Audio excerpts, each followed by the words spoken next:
Assalamualaikum warahmatullahi wabarakatuh. Shalom. Om Swastiastu. Namo Buddhaya, salam kebajikan, merdeka. Kelompok kami akan menjelaskan materi mengenai Komunikasi dan advokasi. Pengelolaan ruang laut. dan perlindungan lingkungan laut. Sesuai dengan topik pembahasan yang akan kami bahas, jadi pertama di sini saya akan menjelaskan dasar hukum dari komunikasi dan advokasi pengelolaan ruang laut dan perlindungan lingkungan laut. Nah, dasar hukumnya itu apa? Nah, dasar hukumnya di sini diatur dalam Undang-Undang Nomor 32 Tahun 2014. Nah, poin yang paling kami soroti di sini adalah mengenai pasal 11 poin 2, di mana membahas tentang kelautan. Nah, kenapa kami mengangkat isu ini? Karena menurut kami ada 4 hal urgensi atau masalah urgen yang terjadi di Indonesia mengenai kelautan. Yang pertama itu illegal fishing. Kenapa illegal fishing? Illegal fishing ini merupakan pengambilan sesuatu barang yang bukan miliknya. Yang kami soroti di sini barang yaitu satwa-satwa laut yang hidup di perairan Indonesia. Yang kedua itu adalah sampah di pesisir pantai. Kenapa kami angkat ini? Karena banyak sekali kasus-kasus di mana para penduduk membuang sampah di pesisir pantai yang mengakibatkan ekosistem dari lingkungan tersebut rusak. Yang ketiga itu ada perburuan dengan cara yang merusak. Jadi banyak sekali nelayan-nelayan yang ada di Indonesia masih menggunakan cara-cara yang instan, yaitu dengan menggunakan bom yang biasa kita dengar itu seperti bom atau pukat harimau. Nah, dengan adanya pukat harimau ini bukan hanya mendapatkan ikan secara instan dan banyak, tetapi ada dampak lainnya, yaitu merusak ekosistem di bawah dasar laut seperti terumbu karang yang rusak. Nah, yang keempat itu ada perburuan hewan laut yang dilindungi. Tidak menutup kemungkinan bahwasannya di setiap daerah masih mengonsumsi hewan-hewan yang dilindungi seperti ikan hiu, lumba-lumba. Nah, hewan-hewan ini yang seharusnya sudah tidak boleh ditangkap lagi dan dikonsumsi, tetapi masih dikonsumsi dan ditangkap oleh penduduk sekitar. Nah, hal ini, dari keempat hal ini yang kami akan soroti dalam pembahasan kami.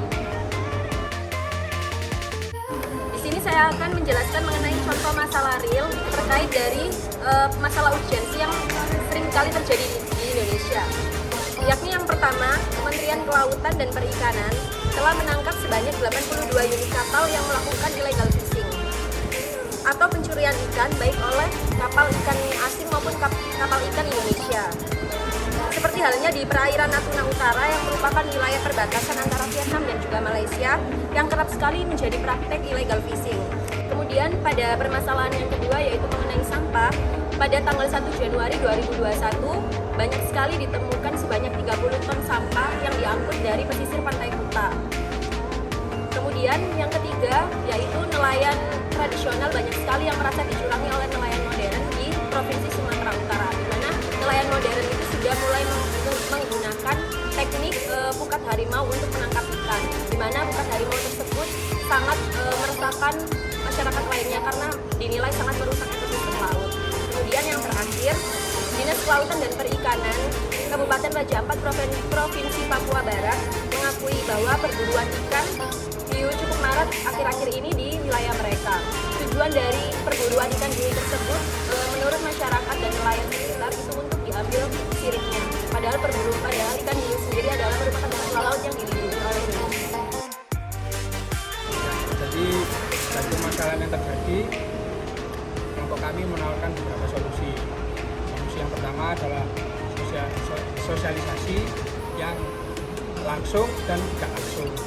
Yang dimana sosialisasi yang tidak langsung ini seperti memberikan edukasi melalui media sosial, terus membuatkan platform khusus untuk para nelayan jika terjadi kita ancaman dari luar, jadi bisa melaporkan melalui platform tersebut. Terus sedangkan yang secara langsung ini adalah yang pertama, bagaimana kita bisa kerja bakti di pantai untuk membersihkan sampah, terus memberikan tong tong sampah yang bisa di pantai. Selain itu untuk mengatasi illegal fishing juga secara sosialisasi secara langsungnya adalah bagaimana kedutaan besar di negara-negara yang berpotensi mencuri ikan di negara Indonesia memberikan suatu kerjasama terhadap nelayan-nelayan yang ada di negara tersebut agar pencurian ikan dari negara tersebut di perairan kita bisa berkurang.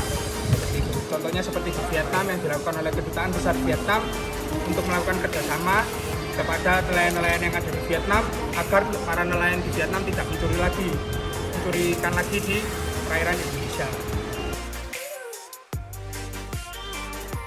Baik, terima kasih.